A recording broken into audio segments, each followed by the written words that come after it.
All right, ladies and gentlemen, welcome back to another episode of In the Fighting Chair, here hosted by Living Sharks Museum in Westerly, Rhode Island. We are America's first shark history museum. Very exciting endeavor we started just about a year and a half ago. And of course now with COVID-19, our doors are currently closed to the public. So we've been reaching out to all our friends and fans and audience out there in the internet world via live stream technology. My name's Keith, and I'm the curator here at Living Sharks Museum. And I've been very, very fortunate to have some amazing guests on our show. We call this show In the Fighting Chair. And it's a play on the fighting chair on the fishing boat, of course, and the shark fishing boats. But we are repurposing that fighting chair for good, and the ability to talk about some of these issues. Talk about conservation and about shark history in general, because of course we want sharks to have a future. So without further ado, I would love to bring on today's guest, Wendy Benchley. Hello, Keith. Welcome, Wendy. How are you? Where are you hailing from today? I am in Washington, D.C., where I've been for the last about 8 years. I grew up in Montclair, New Jersey, and I lived in New York for a while. Married Peter, lived in New York for a while, then lived in Princeton, New Jersey for about 40 years. And then when Peter died, I remarried and came down to Washington. So I've been here in the swamp for all these years, still trying to clean it up. Mm-hmm. Now you're working in politics in DC, right? Well, I work with a lot of NGOs and various politicians who are strong on the environment and strong on the ocean, trying to do what we can to keep ocean protection measures going. I love that that's what you're doing. And Yeah, you're still and also on climate, because we all know, so goes the ocean, so goes climate. So that's really an important issue too. And of course, we can't talk about sharks without talking about their ecosystems and preserving their ecosystems. Yes, yes. All of these movements that you're supporting are very, very important. But let's talk a little bit about the beginning. Were you ever interested in marine science as a youngster? You know, I always went to Stonington, Connecticut, right near you in Westerly, Rhode Island. So I was always part of the ocean, sailing, swimming, surfing, et cetera, but did not get deeply involved in environmental or ocean issues until we were in Princeton. And I worked on a recycling campaign in the early 70s at the very beginning. And I fought an incinerator for 8 years. And so that was my introduction to environmental issues. And then, of course, well, we can talk about Jaws later, but life changed after Jaws. So how did you meet Peter? Yeah, how did I meet Peter? Oh, wonderful, Peter. I was working as a waitress at the Jared Coffin House in Nantucket, and Peter came in to the bar with a friend, and he was sitting there at the bar smoking a cigarette, and I was having a nicotine fit. I needed a cigarette desperately, so I asked him for a drag of his cigarette. I didn't even ask him for a full cigarette. I just knew all I had time was for a drag. So he gave me a drag, and I went back and waited on the tables. And then he came and he asked me for a date that night. And I wisely broke the date with the guy I had. And Peter and I went out every single night for the next 2 months. And anyway, that's how I met him. And then he went down to the Washington Post as a reporter. And I went to New York City, and then we got married a year later. And when did you move to Stonington? So we've always been summer people, Stonington. Okay. So that's been my extended family, all cousins and aunts and uncles, and so it's just great fun. There's a whole bunch of houses, and we all share them, and and that's where actually there was an old chicken coop there by the barn, and when Peter was doing the rewrite on Jaws, he cleaned out the chicken coop and got rid of some of the screens and windows and opened it up a little bit. And then that's where he sat and did the rewrite on Jaws. So it was a picturesque way, because we actually look out at Little Narragansett Bay towards Watch Hill, and then over towards Sandy Point and on more. So it was a great place for him to be. But he created the original Jaws story in Pennington, New Jersey, in the furnace repair shop there, because we had two little kids, and it was noisy at home, to say the very least. So he found the noise of people banging on furnaces and repairing furnaces easier to cope with and write with than the noise of two children at home. Did Stonington feel a little bit like Amity? Oh gosh, well, I think almost any small town on the shore, you understand Amity, because so many of these towns depend upon the tourist dollars and the beaches, and to make their money to last through the whole winter, especially when it comes to just the shore towns, Martha's Vineyard and Nantucket.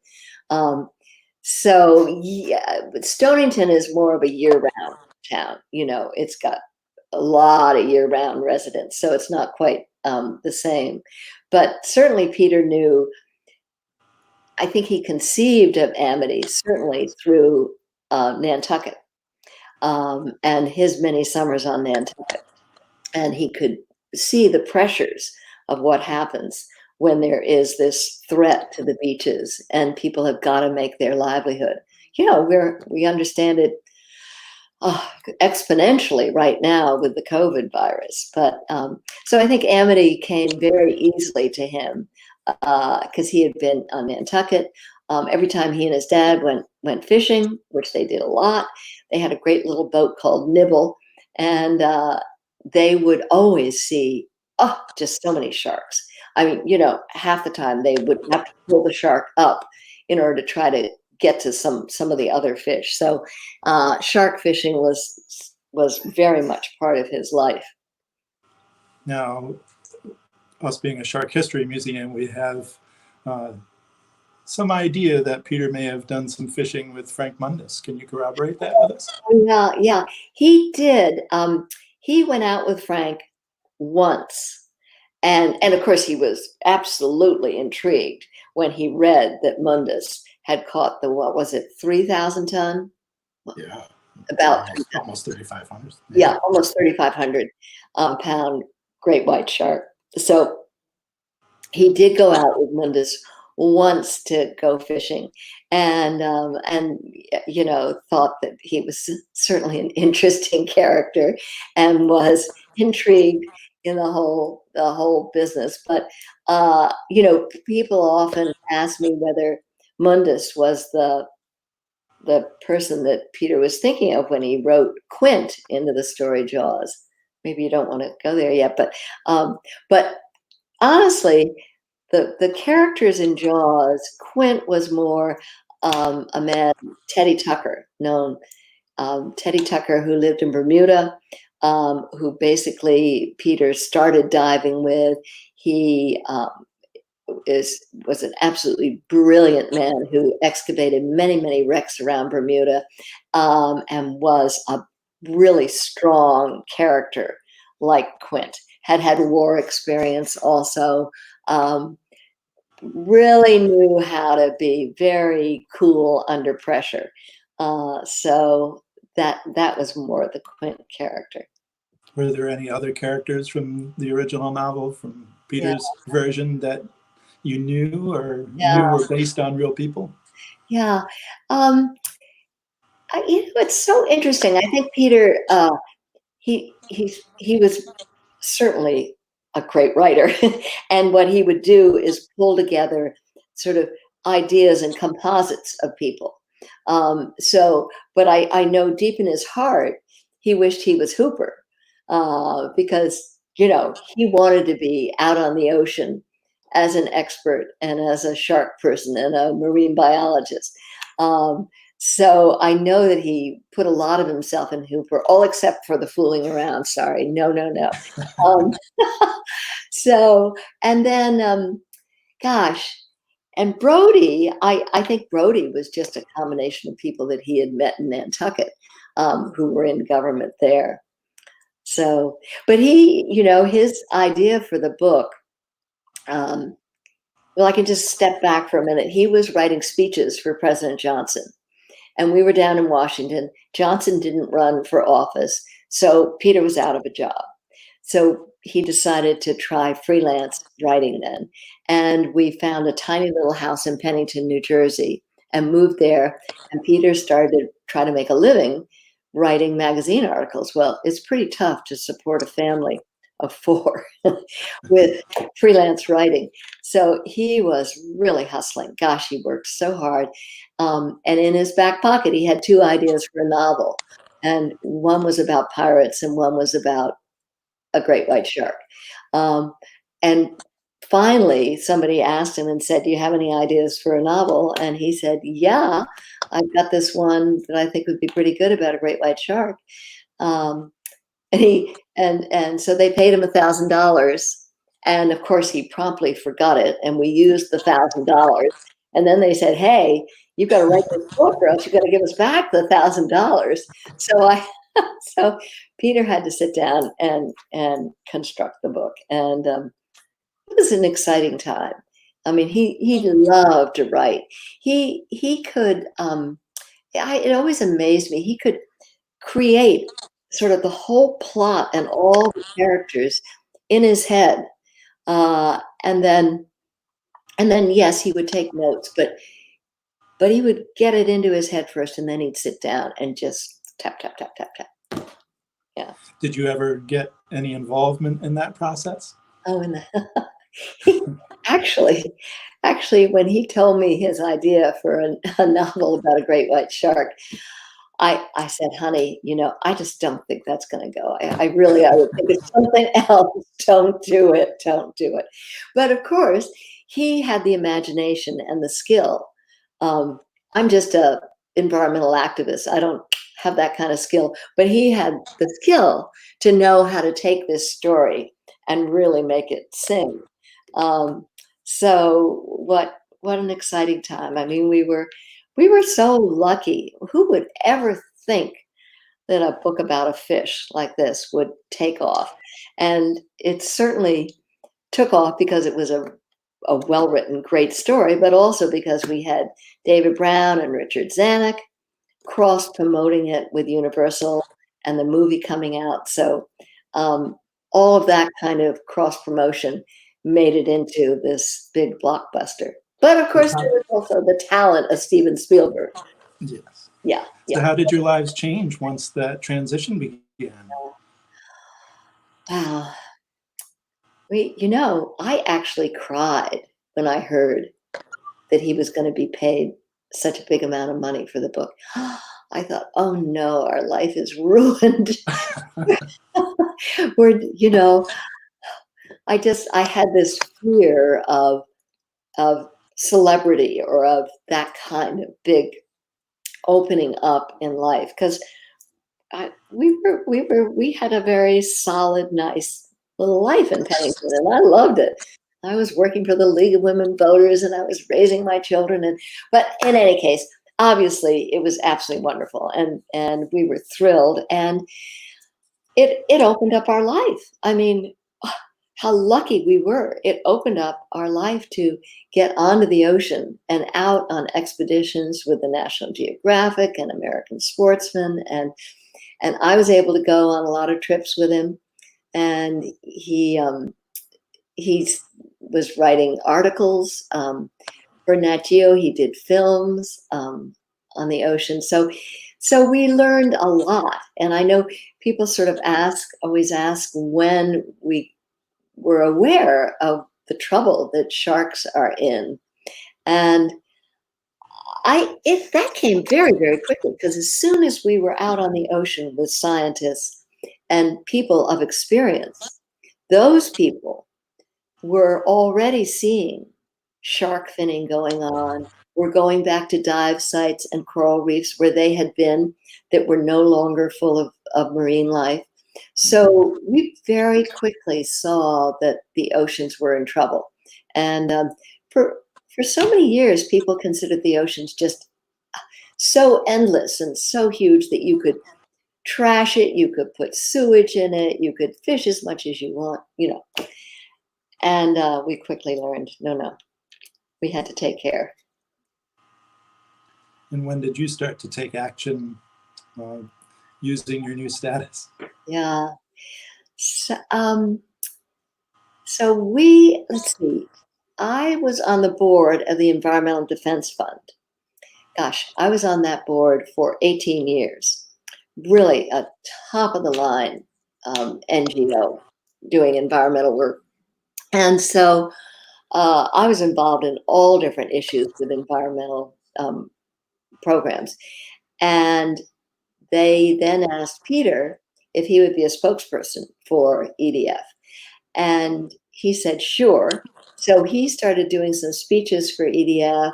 And I usually would go along, as he would always say, you know, Wendy's my policy person.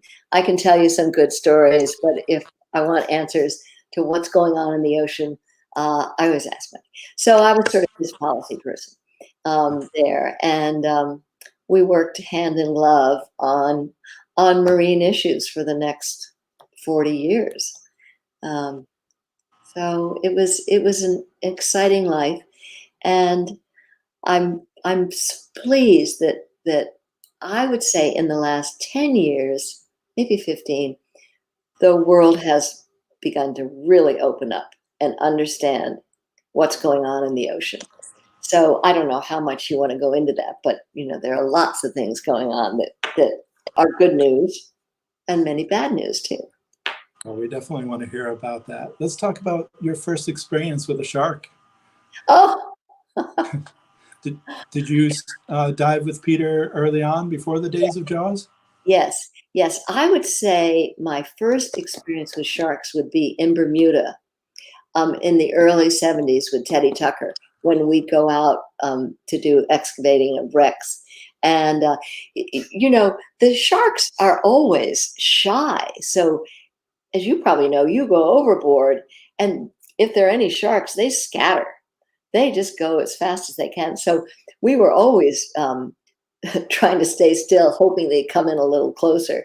And as you know, in those days, many of the documentaries that were made and many of the movies, including some that Peter did with the National Geographic and with Howard and Michelle Hall and with American Sportsman, we baited the sharks up in order to get good footage.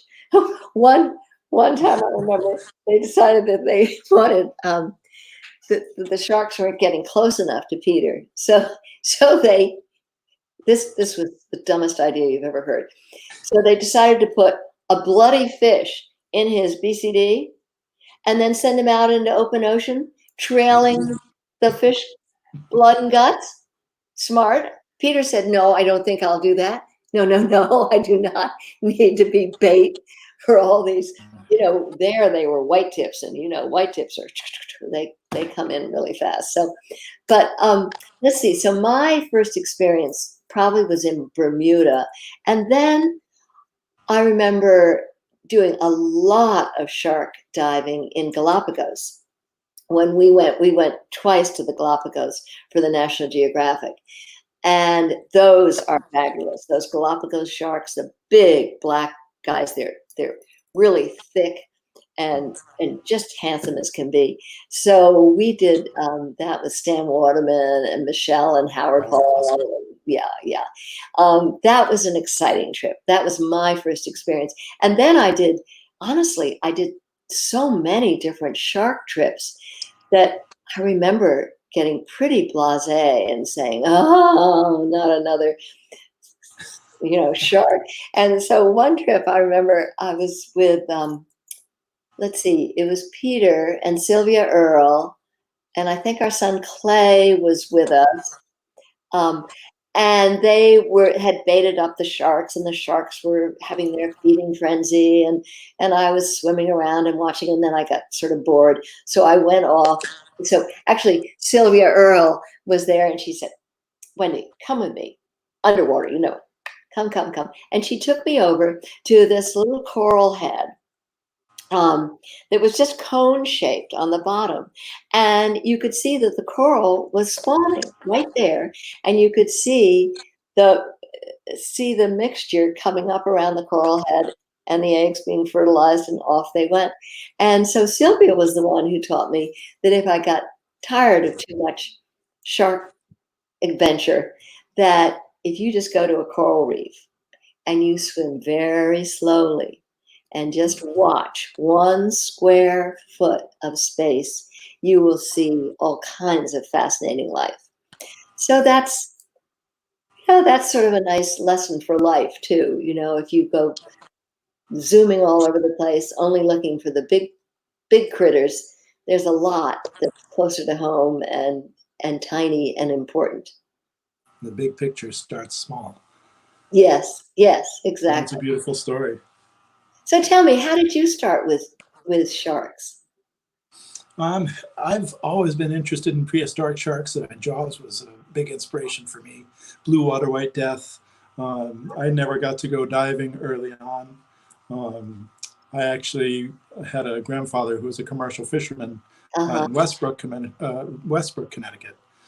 So as a youngster, I used to go out with him, and we'd see sharks. Yeah. You'd bring sharks up on the deck, unfortunately, for me to inspect and see, those typical kinds of experiences amongst folks that really don't know the plight that sharks were starting to become under. Just inspired by these creatures, and just the underwater world, the mystery of the underwater world. And like you touched on earlier, where we just had this idea like space, that it's empty and vast and infinite, and we're learning that it's not. And we're able to use the internet and these different modalities to teach the world how finite it truly is and how much protection it requires. So my background, I delved into prehistoric sharks pretty deeply, but when I moved back this way into Westerly, I started learning about modern sharks and contemporary shark biology, and started to go out and visit fishermen, scan the docks. I did some contract work with NOAA to check for bycatch and see what sharks people were catching. I started monitoring shark tournaments just to see what was going on. And of course, always inspired by Matt Hooper and Dr. Scomo, the real Matt Hooper. Yeah. Have you ever been out with Chris Fisher on O-Search? Yes, I've gotten to go out. I was on Expedition Nantucket last year. Got a chance to see the female great white shark tagged boat side, which was a lot of fun to experience and see their team adapt and get into action. So yes, of course, all these things inspired me. And I realized that sharks have so many tales that haven't been told through the people who have studied them, who haven't had platforms to speak from. So the museum was born, this idea of a shark history museum that wasn't putting sharks into history, but putting them into the future. Yes. I was motivated to reach out to folks like yourself to tell your stories.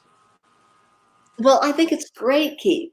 And so we'll have to stay in touch and make sure keep going with conservation of sharks and MPAs, and we need some MPAs along the Northeast coast. It's a really it's a complicated issue because the fish are moving north, and there's so many restrictions on what you can catch and what you cannot. And anyway, that's another conversation. But maybe this summer, I'd love to hear more about your experience and your dad's experience, and where things are now with the Northeast fishermen.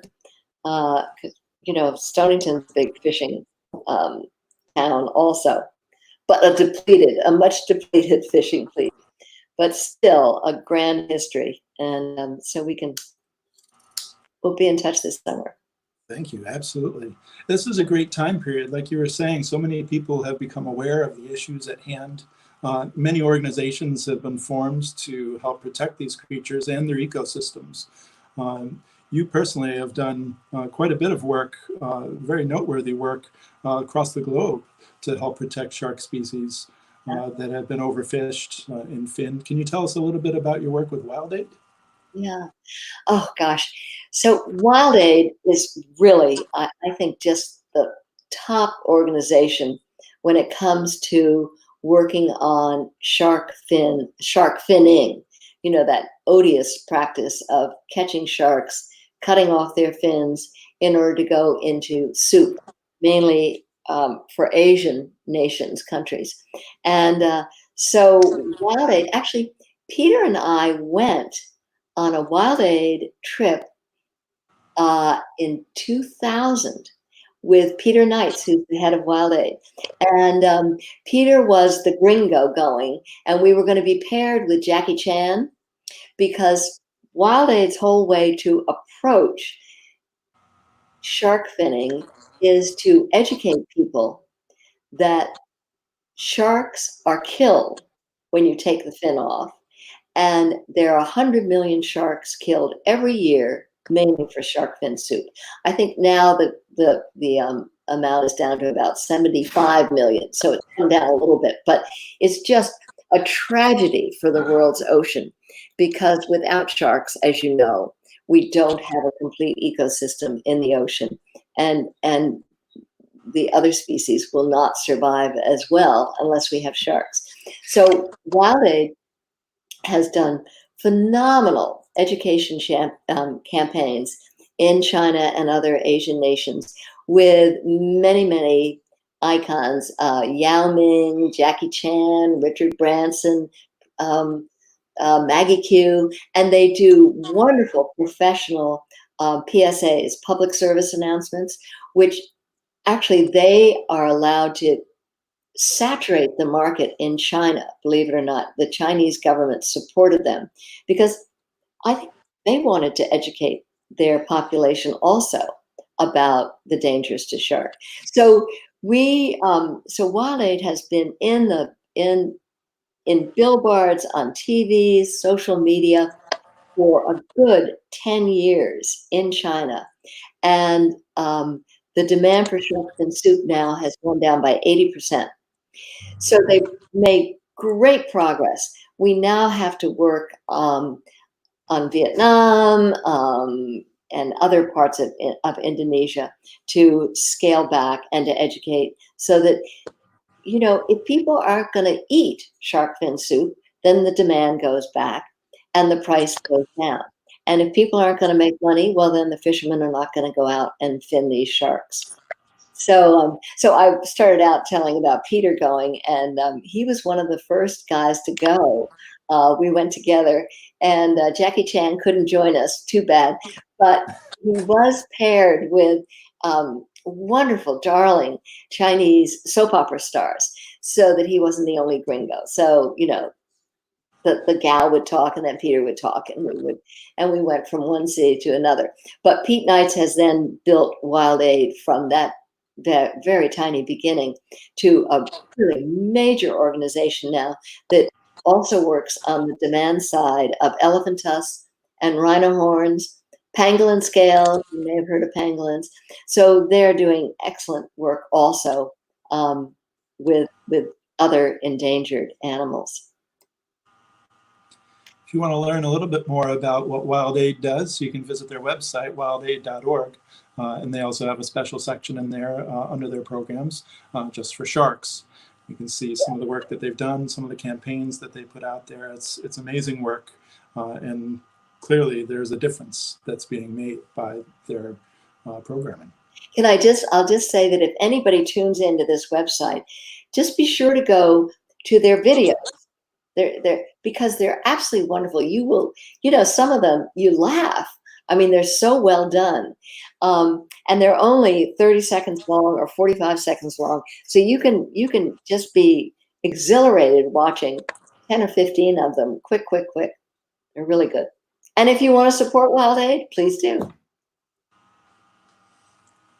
And among Wild Aid, there are many scientific organizations out there doing amazing work to protect sharks through tagging and tracking programs and other types of studies. It's great that the public is supporting these programs, especially in a time period where funding through the government is a little bit difficult to get. You have other organizations, other companies, big companies that are supporting this research, not just because it's cool, but it's because it's the right thing to do. Exciting time to have a program like that. It is. And you just jumped on board with Beneath the Waves, our friends Austin Gallagher over there. Yeah, I'm so pleased. I've joined the Beneath the Waves board because I'm just, as you say, there are many organizations that do good science, but I think Austin does excellent science in tagging sharks and tracking sharks. But he also they use the science as quickly as possible in a public policy way. So right now, the Turks and Caicos government has gone to Beneath the Waves and Austin and asked him to help do the science for a marine protected area around the Turks and Caicos Islands, and then help them create this marine protected area. So this kind of thing, it just really excites me because especially in the Caribbean and in the Atlantic, we don't have enough really well organized marine protected areas to give the ocean a chance to regenerate.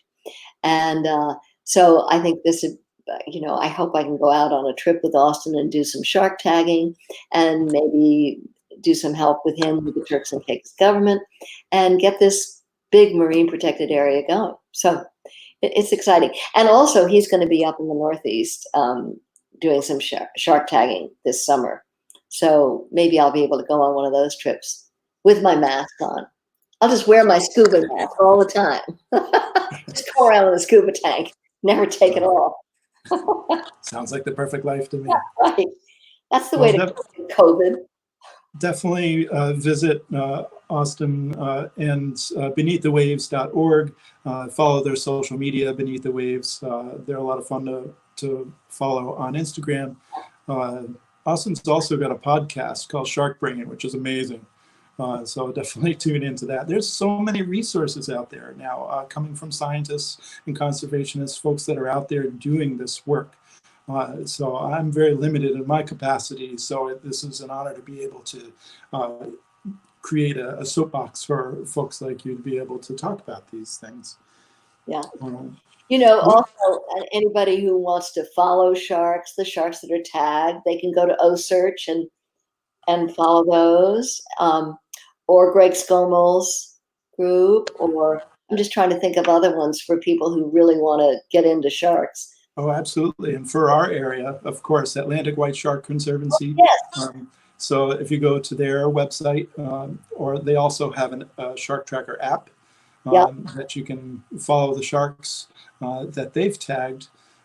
They're using acoustic tagging technology. So they're able to tell which sharks are returning to the Cape Cod region every year. But additionally, they've started using some of the satellite technology that OSearch uses, and they are tagging sharks down with Captain Chip down in South Carolina to see where some of those sharks who are migrating all the way down south and come all the way back up to Cape Cod. If their routes are consistent and what else they might be doing down there. OSearch.org as well, as Wendy mentioned, definitely visit them, and they have a shark tracker as well. Their global shark tracker has sharks from all over the world. In real time, you can see where those sharks are going. So definitely visit those sites as resources. What else can you offer to our audience here on in the Fighting Chair and to the public? What else can they do to help support sharks and help protect marine ecosystems? Yeah, I think we've covered a lot of it. I mean, first of all, I think there are 1,000, 10,000 different ways to support sharks and to support the ocean. You do not have to be a marine biologist to do it. You can do what Keith is doing. But you, of course, are. Are you a marine biologist? You've done work for NOAA. I'm not. I got a chance to work as a contractor. You Uh, don't need to have a degree to do that. Had I had a degree, I might have been able to do some more intimate things with sharks. Right. Well, anyway, what you're doing is great, and shining a spotlight and getting people involved. Um, so I've always felt that, right off the bat, anybody who wants to get involved in ocean conservation should find some NGO groups, some groups that are doing work that you think is interesting, and and just follow them on Facebook or Twitter or blogs or whatever. And if you ever have any money to give to them, donate, because the more we can keep the professionals out in the field doing their work, the better chance we have of saving different species. Um, and I am political, and I do think it's important that people vote for people who will vote for the environment, who understand the dangers of climate change and of ocean acidification and ocean plastic and marine species depletion, et cetera, et cetera. So that, I just think, is one of the most important things. And then, of course, there are so many different ways to get involved in a beach cleanup or to work on a plastics campaign. So I don't know some of the local groups up there, but maybe you do, Keith, that you can. I mean, are there groups that do beach cleanups? Honestly, I'm going to interrupt myself for 1 minute and talk about Cush, Cush, which my sister, who lives in Stonington, has been working hard on for the last 10 years. And Cush stands for Clean Up Stonington Harbor. But they are actually involved with the whole Long Island Sound and Little Narragansett Bay. So there is a local group right there for anybody who lives around you. They could sure use some volunteers. They go out and take samples of water. It's a great feeling because it's really hands-on work, and you don't need a science degree. You can be a volunteer, go out, do water samples, etc. Every little bit helps. Yes, yeah, absolutely. Especially in your local communities. If you can spend time with the local community, see what the local community needs, what the local ecosystems require, who's acting on those needs, and how to support them politically, financially, and the organizations that overrule on those things. I was just going to say another thing that's so important for all these seaside towns to work with your local governments to get pesticide use lessened, to try to get them to demand that there are barriers on golf courses that are near the ocean, barriers for homeowners not to have their green lawns go right up to the ocean, and to use pesticides on the lawn that then sweep in, because that's why Little Narragansett Bay is just choked with hideous invasive species of seaweed now, because there are too many pesticides. And that's another organization you can help save the bay, Yes. Narragansett Bay as well, and they're working towards cleanup and advocacy for such. Yeah. Tell us a little bit about your new website. Oh, God. It sort of embarrasses me to have a website. Oh. Well, I figured I'd throw it out there. Yeah, well, thanks. And I'm glad to have it. I'm very glad to have it. Because I've been involved in the ocean for 40 years. And I wrote it in a first person voice. And it's just sort of a little snapshot of my life here and there, and trips and what I think about various things. I hope it's of interest to people. So anybody who's listening and goes on the website, let me know whether you think it's interesting or whether you have some suggestions for changes. Because I felt that I should have a website, because I do give speeches, and if you're going to be out giving speeches, you've got to have a presence and some background up there for people to see. And of course, you have some official social media out there too. Yeah. So definitely give Wendy a follow if she's out doing something that she feels like she wants to tell the entire world about. She'll post it there, and we can all take part. Sometimes I don't post because I get, I think, oh, too much. But anyway, no, it's fun. And, and it's all for the ocean. So that's how I feel that I can do this. And to be sort of out there and out front and have a website is that I feel so strongly that we need to get on board with ocean issues and make sure that we make some progress. And that's why I started the Peter Benchley Ocean Awards, which we did for 10 years. And they were a labor of love. We gave awards to people in all different disciplines, whether it was John Kerry or Senator Whitehouse or Prince Philip or whoever it was, or scientists or media people or grassroots organizers, youth. We have many different categories, and we would bring them all together either on the West Coast or the East Coast and have an award celebration. And I think one of the most marvelous things that can happen during these occasions would be the networking and the interaction of people from different disciplines. So Louis Sequoia, who did The Cove, the movie The Cove, he was just delighted to meet grassroots organizer Cynthia Sarnow, who had done a lot of work in the Gulf of Mexico. So that was something that I worked hard at and was very, very pleased. And a lot of people in the marine community really felt that it was the Academy Awards for the ocean. And they loved it. And they were very sad when I retired it. I retired it 2 years ago because honestly, I wanted to get back into the fight again. I wanted to get out and do more speeches and get a little more hands-on with policy and creating marine protected areas, et cetera, et cetera. Well, everything you're doing is amazing, Wendy. Very thankful to have you here on the program. I just wanted to throw a little shout out to a friend of ours, Ross, over at the Daily Jaws. I don't know if you're familiar with his website. He's got a blog, and it's everything Jaws. But he's a tremendous marketer as well, and a deep supporter of Jaws and a deep supporter of you. So if you need any help there in getting your social media out there, I can connect you with Ross at thedailyjaws.com. I'm trying to learn how to do this. You're doing great so far. And again, I really appreciate it, Wendy. Let's chat again soon. And I hope you enjoy your time during this COVID period, and you're still being very productive as we are as well. So thank you again. We'll talk to you soon. Thank you. I've really enjoyed it. Thanks. We'll see you this. Well, thank you very much. I think I actually just cut Wendy off. I'm very sorry.